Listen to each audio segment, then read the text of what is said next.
Boa noite, amados e queridos irmãos. Eu cumprimento a todos na doce e gloriosa paz do Senhor Jesus.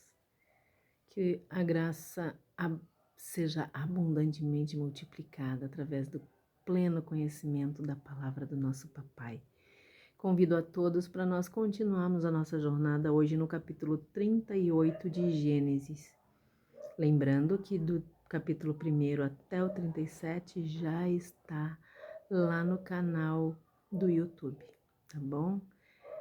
Nosso objetivo é ler com vocês e refletir na palavra do nosso Papai, aprender a nossa história com Deus desde o início, né? Então, a minha ideia é que nós possamos fazer 5 capítulos ao dia para em um ano nós podemos dizer todos juntos que lemos pelo menos uma vez, lemos toda a Bíblia e mais do que isso, que nós lemos e compreendemos a nossa história com esse Deus tão maravilhoso que nos chama para salvar. Amém? Capítulo 38. Aconteceu que nesse tempo Judá se separou dos seus irmãos e foi morar na casa de um homem de Odolã, que se chamava Ira. Ali, Judá encontrou a filha de um cananeu chamado Suá, casou-se com ela e a possuiu. Ela concebeu, deu à luz a um filho, o pai chamou de Er. Outra vez ela concebeu e gerou um filho e chamou de Onã. Quando estava em Quezib, engravidou novamente, teve um outro menino que chamou de Selá. Mais tarde, Judá casou seu filho primogênito, com uma mulher chamada Tamar. O Senhor Deus reprovou severamente as contínuas atitudes perversas que o filho mais velho de Judá, praticava. Maldição continua, né? Por esse motivo, o fez morrer. Então Judá orientou Onã: vai à mulher do teu irmão, cumpre com ela o dever de cunhado, casa-te com ela e suscita uma posteridade a teu irmão. Ora, Onã tinha consciência de que o filho que nascesse não seria considerado como seu. Por isso, cada vez que tinha relações sexuais com a viúva do seu irmão, ele deixava que o esperma caísse no chão para que seu irmão não tivesse descendentes por meio dele. O Senhor ficou irado com a atitude desobediente e egoísta de Onã e o matou também. Então Judá pediu a sua nora Tamar: volta à casa do teu pai e mora lá como viúva, até que meu filho Selá se torne adulto, porquanto temia que ele viesse a morrer por algum motivo, como ocorrera com seus irmãos. Sendo assim, Tamar voltou a residir na casa do seu pai. Passaram-se muitos dias e a filha de Suã, a esposa de Judá, morreu. Quando Judá encerrou seu luto, foi até Tima com seu amigo Ira, o Adulamita, a fim de observar os trabalhos de tosquia do seu rebanho. E esse fato foi comunicado a Tamar: eis que teu sogro sobe a Tima para acompanhar a tosquia das suas ovelhas. Então ela trocou de roupa, abandonando as roupas próprias de viúvas, cobriu o rosto com um véu, com a intenção de não ser reconhecida, e foi se sentar à entrada da cidade de Enaim, que fica a caminho para Tima. Ela agiu dessa maneira porque percebeu que, embora Selá já tivesse se tornado adulto, ela ainda não lhe tinha sido oferecida em casamento. Assim que a avistou, Judá pensou que fosse uma prostituta, pois ela havia ocultado seu rosto. Não percebendo que se tratava da sua nora, dirigiu-se a ela, à beira da estrada, e a convidou: vem, deixa-me possuir-te, porquanto não podia imaginar que aquela mulher fosse sua própria nora. E a mulher indagou: que me darás para coabitares comigo? Ao que ele replicou: eu te mandarei um cabritinho do meu rebanho. Todavia, ela retrucou: sim, se me deres um penhor de garantia, até que o mandes.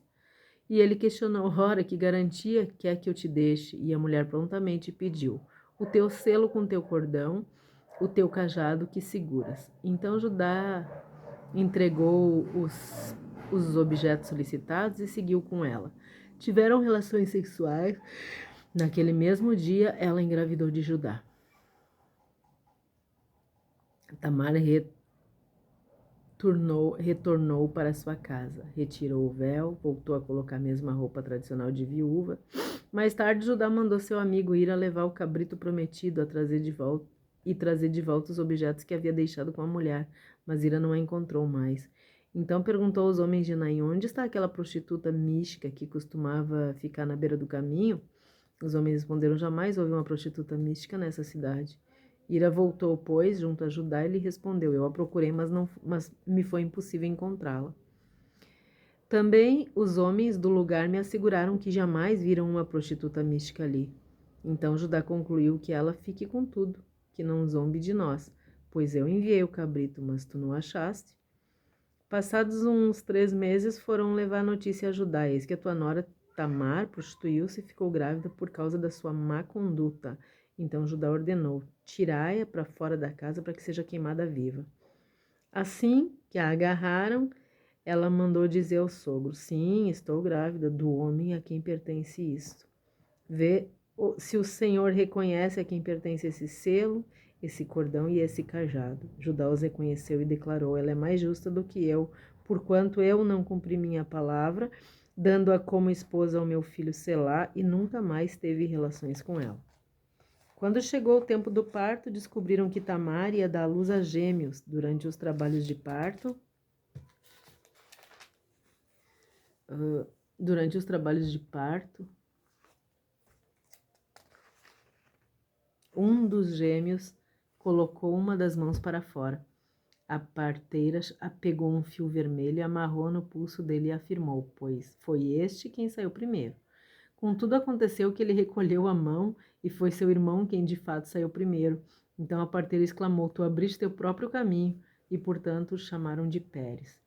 Em seguida saiu seu irmão, que tinha o fio escarlate no pulso, e foi-lhe dado o nome de Zerá.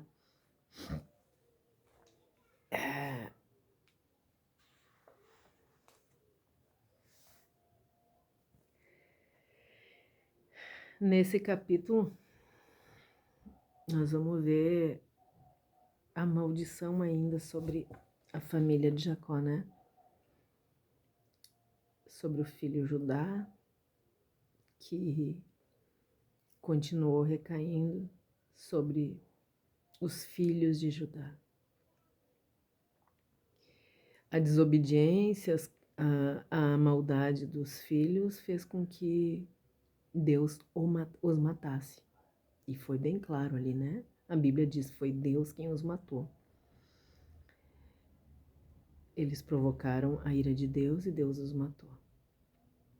É sempre muito mais fácil enxergar o pecado dos outros, né? Os religiosos costumam criticar muito os pecados dos outros, pensando que com isso eles podem esconder os seus pecados que praticam ocultamente. Esse capítulo é uma junção de imoralidade, cinismo, perversidade, engano. Normalmente, as pessoas, elas desejam que a justiça seja feita, desde que não seja pesada na mesma balança. Todos querem ser tratados com misericórdia, mas julgam a causa alheia com dureza e inflexibilidade. É muito comum para quem erra não admitir os próprios erros, a menos que eles sejam confrontados, né? E que não tenha outra saída a não ser admitir e enxergá-los, né? A história aqui narra a vida de Judá e de Tamar. Paulo ensinou na carta aos Coríntios as coisas que evitariam as tragédias causadas nesta família, pelo distanciamento familiar, o julgo desigual de quem serve a Deus, quem casa com um crente, né, que serve a Deus, que casa com alguém que não serve a Deus, se enfia num julgo desigual. E o casamento se torna bastante difícil. A infidelidade, as decisões imorais. Paulo nos dá uma lista de coisas, né, que a gente deve evitar para não cair nessas coisas, para não cair nesses pecados, nessas maldições. Existem formas, né, de a gente fugir dessas maldições, das consequências dessas maldições lançadas nas nossas famílias, nos nossos antepassados. E qual é a forma? Paulo deu a, a, a receita para nós, né? Foge da aparência do mal, foge do casamento com o jugo desigual, foge das infidelidades, foge das decisões imorais. Tudo isso poderia ser, essas coisas podem evitar terríveis consequências para nós e para as futuras gerações. As tragédias desta família precisam servir como um alerta para que a gente fuja da desgraça que o pecado causa, porque toda essa desgraça que vem vindo, desde lá de Isaac. Nossa, queridos,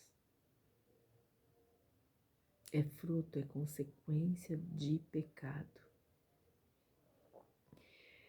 É consequência da negligência com Deus. É consequência de nós querermos ter uma vida sem Deus. Paulo também disse que longe de Deus nós estávamos mortos nos nossos próprios pecados. Isso quer dizer que o pecado torna as pessoas insensíveis a Deus.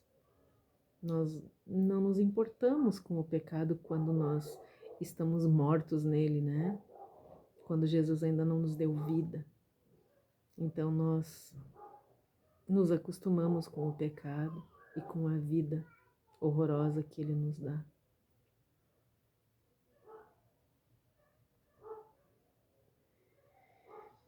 E uma pessoa insensível a Deus, ela vive sem um senso moral.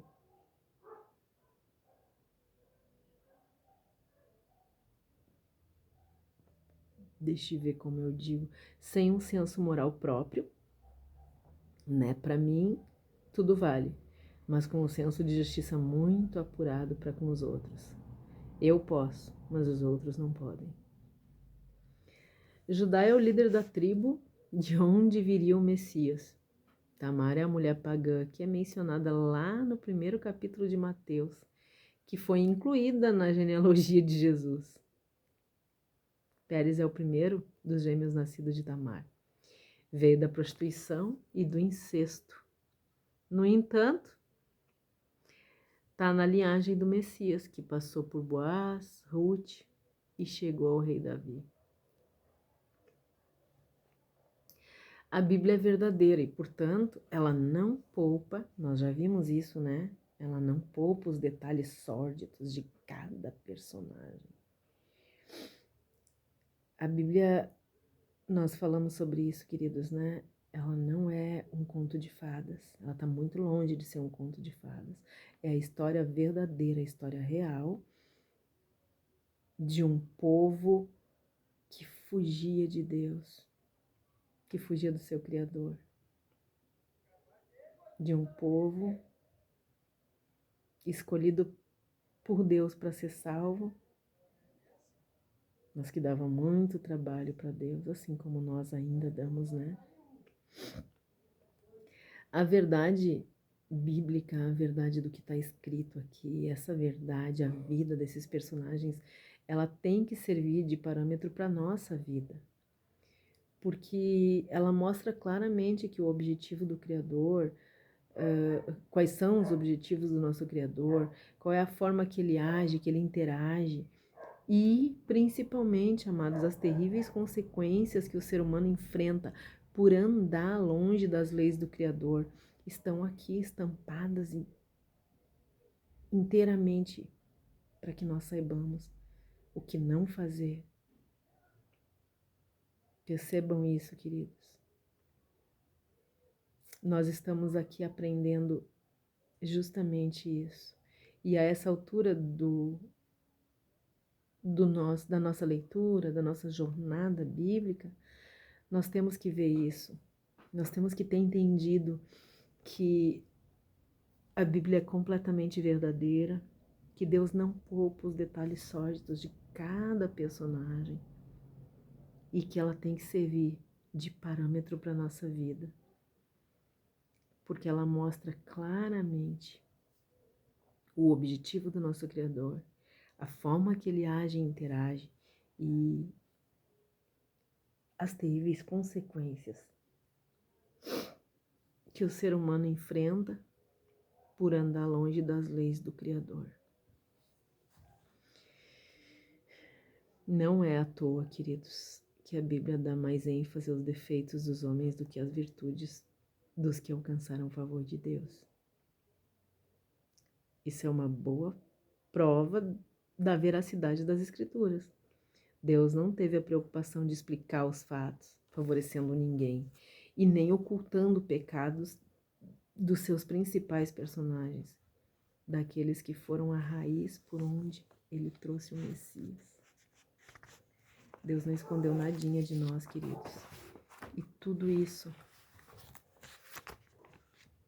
tudo serve para que nós venhamos crescer na graça e no conhecimento de Deus. Quanto mais nós crescemos no conhecimento, mais nós crescemos na graça. Pensem comigo, caso a Bíblia não tivesse sido escrita por pessoas e não tivesse sido inspirada pelo próprio Deus, certamente essas pessoas teriam apresentado o caráter desses homens, desses personagens com mais honra, né? E teriam disfarçado mais as suas más condutas, né? Como fazem muitos pregadores que exaltam, dão ênfase, né, ao caráter, a honra ao caráter, a parte do caráter que honra esses personagens e abafam, né, as más condutas. Para quem lê a Bíblia como um conto de fada ou como um livro de magia, é no mínimo decepcionante conhecer a fundo as histórias dos heróis da fé. Ah, com certeza é. Só que a Bíblia não é um conto de fadas, querido, e não é um livro de magia. Aquela coisa de que a gente abre a Bíblia e lê aonde a gente quiser ali, porque faz um sorteio para Deus falar com nós. Não é assim que funciona. É importante dizer para vocês que o que faz dos personagens heróis é que eles reconheceram as suas fraquezas e se renderam ao Criador e Salvador da nossa alma.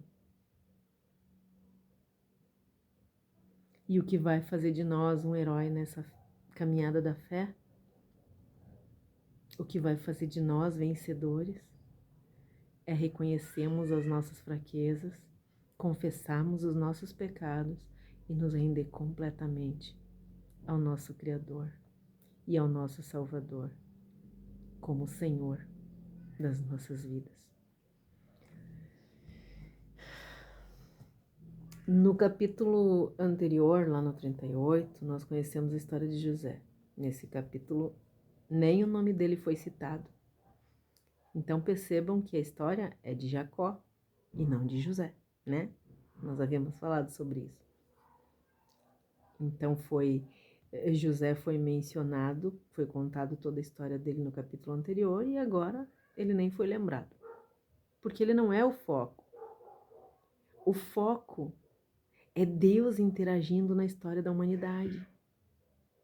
É isso, queridos. O que Deus está mostrando para nós, e Ele inspirou os autores a escreverem toda a história da humanidade com Ele, para que a gente entenda que o que Ele quer é que a gente saiba que Deus interage na história da humanidade o tempo todo. Judá se destaca por sua imoralidade, justificando o motivo de 13 filhos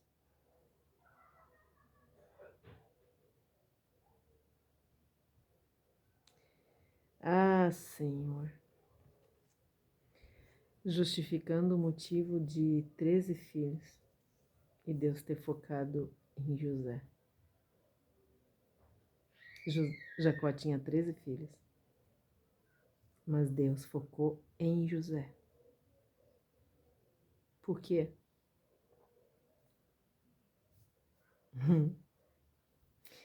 Aqui nesse capítulo, aqui nessa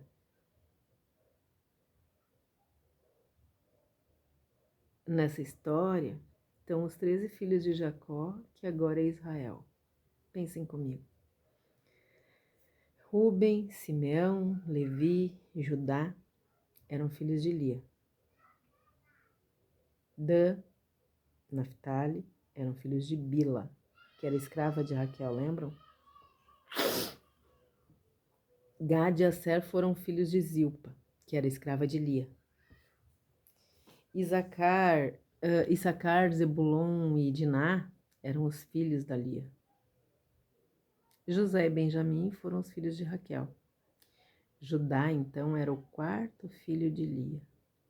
Se casou com uma cananeia, teve 3 filhos, mas 2 deles sofreram a justiça de Deus pela prática das suas terríveis maldades. Foi o que nós lemos, né? Tamar era nora de Judá, ficou viúva, esperou a lei do levirato, quando o caçula de Judá ia poder ser seu marido, mas Judá ignorou a lei. Judá era um imoral, um depravado sexual, se deitou com uma suposta prostituta e engravidou. A tal prostituta era Tamar. Portanto, Judá engravidou a nora por engano, na prática da fornicação. Em seguida, ele quis fazer justiça com a nora. Ia queimar a mulher viva. Mas ela provou que o filho era dele. Nessa confusão, Tamar teve 2 gêmeos do sogro. O fato é que Cristo tinha que vir pela raiz de Abraão, passar por Isaac, Jacó, Judá e segue. Deus procurava alguém disponível para desenvolver o seu plano de salvação.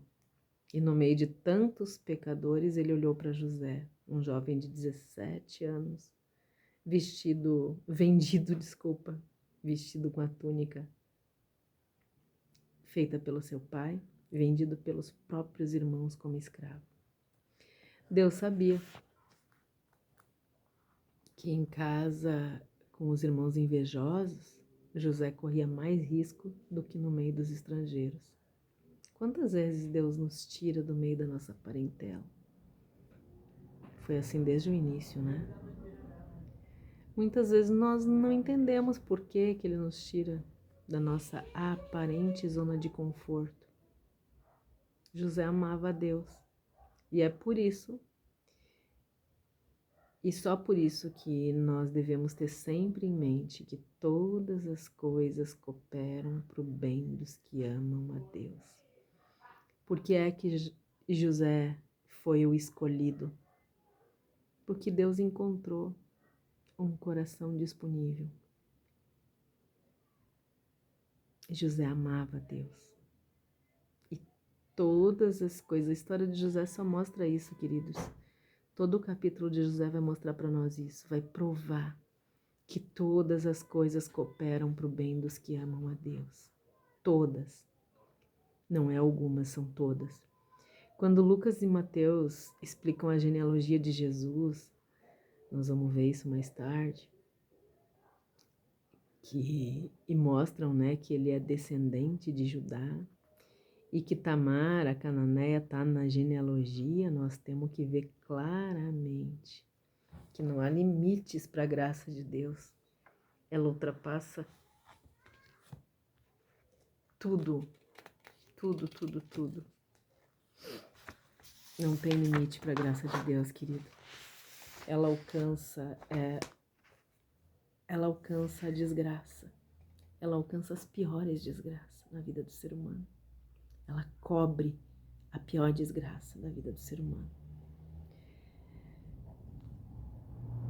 Conhecer essa genealogia, saber de onde saiu o nosso Jesus, o nosso Salvador, É a maior prova de que o Deus da graça age até mesmo através das maiores desgraças humanas.